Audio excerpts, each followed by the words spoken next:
¿Alguna vez has escuchado del efecto mariposa? El cómo variaciones tan insignificantes pueden ocasionar cambios impredecibles. Eso es lo que hará énfasis en este video, el cual en esta ocasión vamos a hablar acerca de los finales malos e historias alternas que fueron descartadas. Adelanto que nada más abarcaré la primera y la segunda temporada, ya que de la tercera en adelante el concepto de finales alternos, finales malos, fue casi descartado totalmente, debido a que por cuestiones de historia a tu personaje le prohibieron viajar en el tiempo y hasta bloquearon esa habilidad. Antes de empezar tengo que dejar en claro cómo era el formato original de las primeras 2 temporadas, con la cual estaba el sistema del Motherboard, el cual te hacía que tú anduvieras saliendo por ahí matando minions específicos para conseguir una cosa en particular, y además para progresar en la historia en sí, el juego te obligaba a ver los finales malos primero. Si ya creían que la primera temporada con el formato actual era tediosa, en el original, cállate. En fin,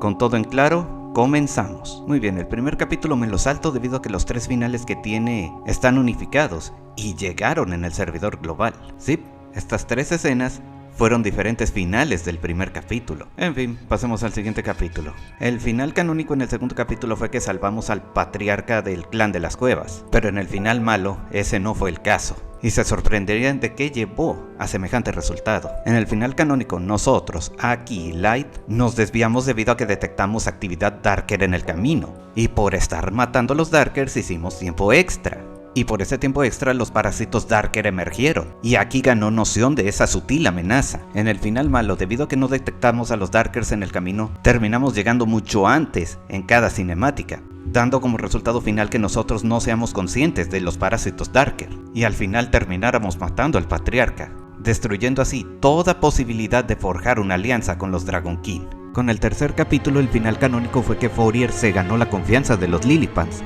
al tomar un golpe de Jettemhart. Al contrario que con el capítulo anterior, el final malo en esta ocasión se detonó por llegar tarde.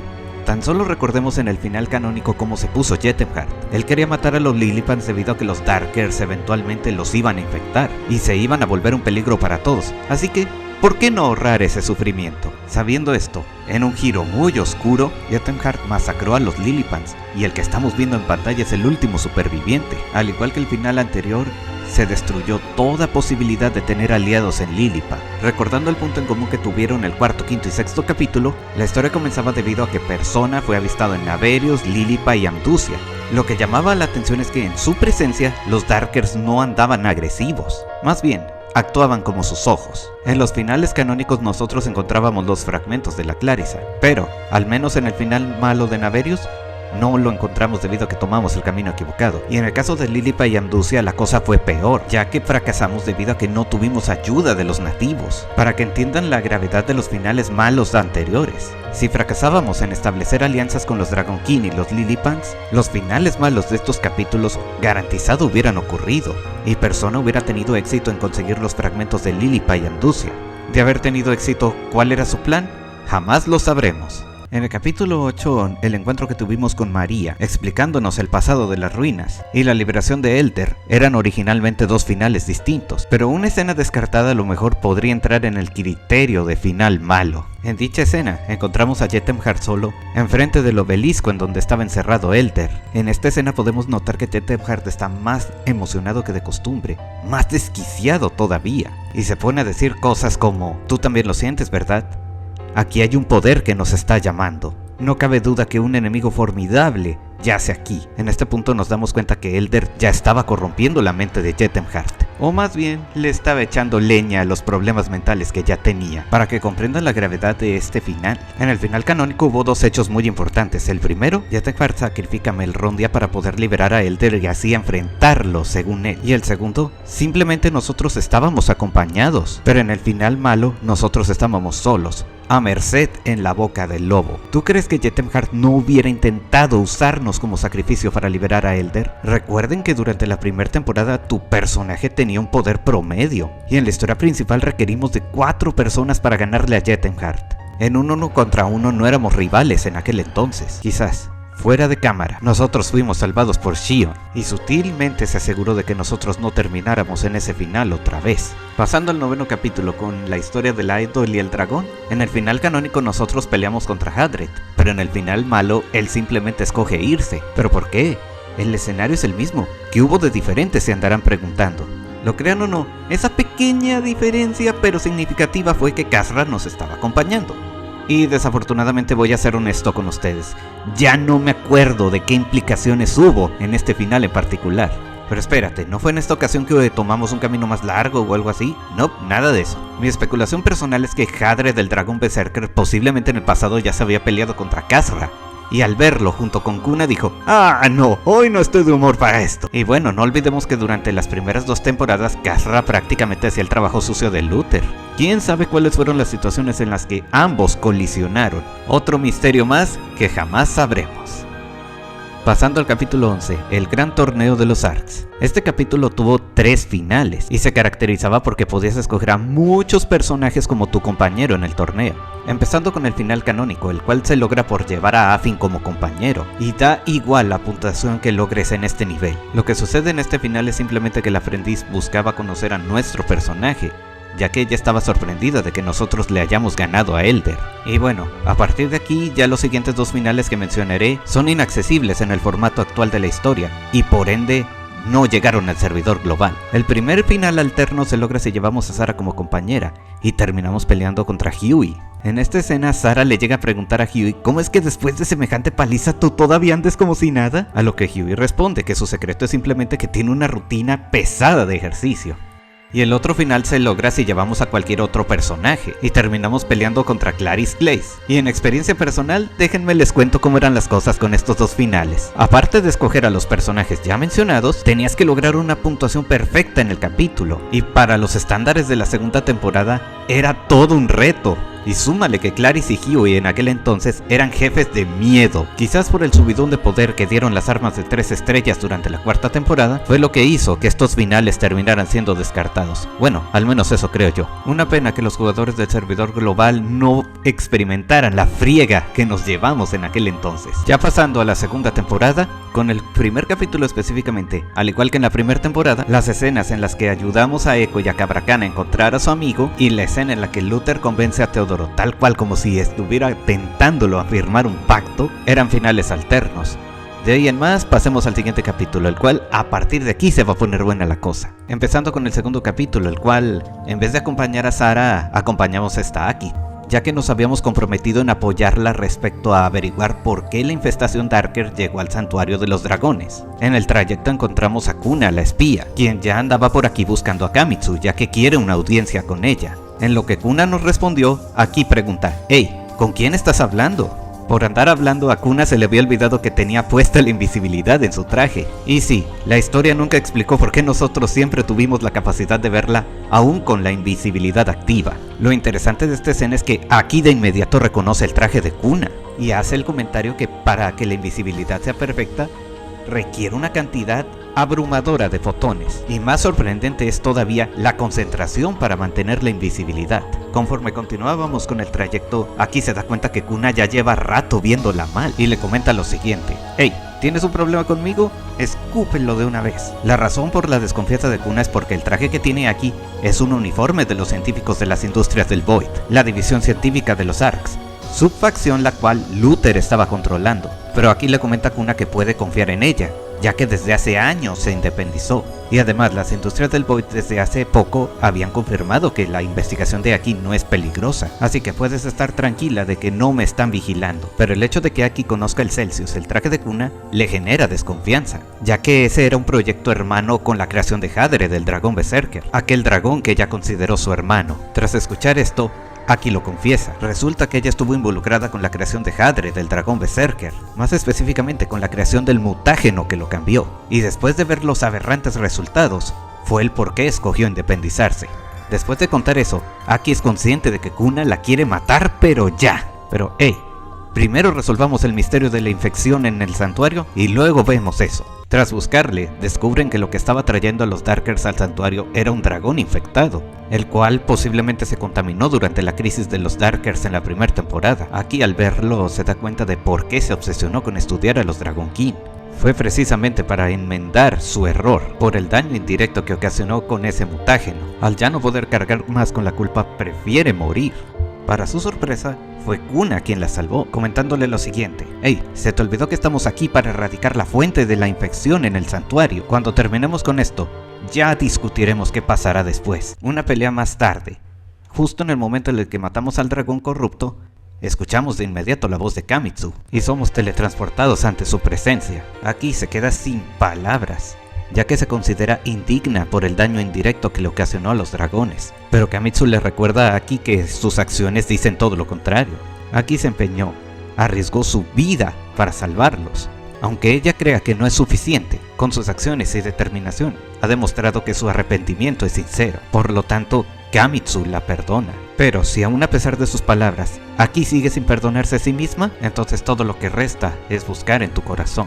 Poco después, Kuna revela el motivo por el que buscaba una audiencia con Kamitsu. Conociendo la visión que los dragones tienen acerca de la reencarnación, Kuna le pregunta a Kamitsu cuál fue el destino del alma de su hermano Hadred. Y la reacción inmediata de Kamitsu fue: «Ah, te refieres a aquella alma en constante sufrimiento. Lo lamento, pero no te puedo dar una respuesta clara.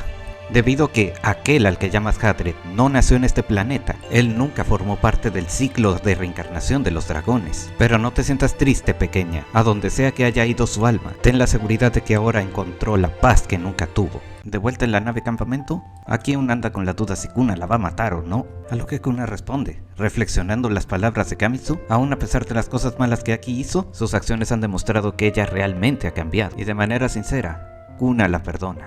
Se despide y Aki se queda con la duda de ¿qué va a hacer ahora?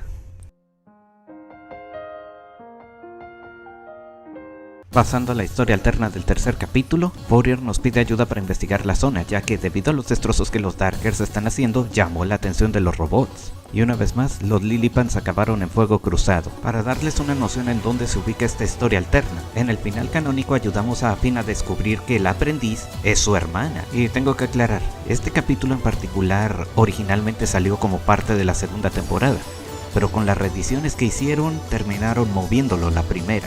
Ya ubicados, continuamos. En el camino nos encontramos con María, quien ya estaba investigando esta situación. En esta escena, Fourier nos cuenta que María es la ídolo de las Cast, y para ella es su heroína. A lo que María responde: «Oh, por favor, no me trates así.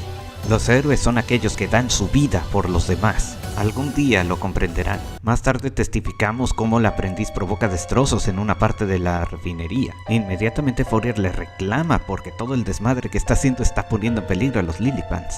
Los Lillipants, como si me importara un carajo por esos chiquillos. Y aquí es donde comienza lo interesante. María resulta que ya conocía al aprendiz y se había peleado contra ella en el pasado. Hasta le llega a hacer el siguiente comentario: «Hermoso cuervo que te conseguiste, desgraciada, ¿cuánto tienes con él?». «Gracias, llevo 10 años con él y todavía batallo para acostumbrarme», responde de manera despectiva el aprendiz. Y bueno, ya volviendo al conflicto, el aprendiz no comprende el porqué de los reclamos de los Arcs. Tanto los Darkers como los Arcs matan todo por gusto. Es una verdad que ustedes se niegan a aceptar. «Mentirosa, nuestro deber es proteger toda la vida de la destrucción que ustedes provocan», responde de manera furiosa esta Fourier. «Ni te molestes en dialogar, niña. Ella solo se está burlando de ti», responde María. Y el conflicto es interrumpido por la repentina aparición de un robot. Unos trancazos más tarde, Fourier se quedó con la duda si lo que dijo el aprendiz es verdad. María responde: «Parcialmente no. Lo que sí es verdad es que los Darkers nos orillan a eso». Ya pasando al cuarto y último capítulo, en el final canónico nosotros acompañamos a Sarah a descubrir los secretos de Luther en Civet, los cuales al final resultaron ser perturbadores. Y lo crean o no, lo que detonó este final y el final alterno que voy a comentar a continuación fue un simple presentimiento. El final canónico se detonaba si presentíamos que Sarah nos iba a llamar, pero el final alterno que nos trae el día de hoy ocurrió porque simplemente presentimos que Echo nos iba a llamar. Ahí andaban, Echo y Cobra Khan esperándonos para comenzar una exploración de rutina en Civet. Mientras avanzábamos, Echo estaba asombrada por las ruinas que había a lo largo de Civet. Echo llega a preguntar a Cobra Khan si sabe algo al respecto. Cobra Khan responde: «Yo no, pero los ancianos sí. Este mundo era muy diferente, hasta que visitantes del cielo llegaron y lo cambiaron. Luego los Darkers llegaron y los visitantes desaparecieron. ¿Cuál fue el contexto de esas circunstancias? Nunca le dimos importancia». Conforme avanzábamos, Echo se queda pensando en aquella historia. Pero sin darnos cuenta, Cobra Khan se nos estaba adelantando demasiado. Cuando le gritamos, él andaba en plan de: «Con ustedes aquí que pueden malir y sal». Y póicatelas, por poco se vuelve el almuerzo de un animal random. Respecto a por qué en esta historia alterna ese animal estaba infectado y en la canónica no, Lo desconozco. Unos trancazos después somos salvados inesperadamente por Teodoro, quien estaba junto a Luther, reafirmando lo siguiente: ya ves, cumplí con mi parte. Ahora eres más poderoso de lo que jamás hubieras imaginado. Teodoro nos saluda y nos pide que apreciemos su nuevo potencial. Ahora sí tengo el poder de cargarme a todos los Darkers y por fin podré vengarla. Luther, al vernos aquí, dice lo siguiente: darle este mensaje a Xion, no importa cuántas veces lo intentes, no importa qué es lo que hagas, tú ya perdiste. Luego voltea a ver a Echo y la trata como si fuera mercancía defectuosa, ofreciéndole la oportunidad de volverse fuerte al igual que Teodoro, pero Echo se niega por la forma en la que Luther la trató, y además aceptar el trato mancharía la memoria de Zeno. Luther simplemente quedó decepcionado, comentando: los defectuosos quieren serlo porque quieren. Sin nada más que hacer, Luther se va. Inmediatamente nos damos cuenta que Cobra Khan todo este tiempo estuvo escondido en su caparazón, comentando que por alguna razón tuvo un miedo instintivo. Por Teodoro, anda trastornado, pero no es para tanto, respondió Echo para calmar a Cobra Khan. Y él comenta: no, Teodoro no, el hombre de blanco. No sé cómo explicarlo, jamás había visto a alguien que diera una vibra tan maliciosa como él. Y bueno, hasta aquí acaban las historias alternas. Admito que el video de Emilia en parte me dio esta idea, es decir, narrar historias que ya no llegaron al servidor americano. Y volviendo al tópico del efecto mariposa que mencioné al principio, el video de Emilia no hubiera sido posible si no hubiera escuchado de pura suerte un simple remix oficial. Y este video lo consideraría una secuela en el plan de traer historias que ya no llegaron al servidor americano. En cuanto a por qué las historias de la segunda temporada fueron descartadas, comenzando con la del Quarry, yo creo que los escritores no vieron a dónde llevar la enemistad que María tenía con la aprendiz.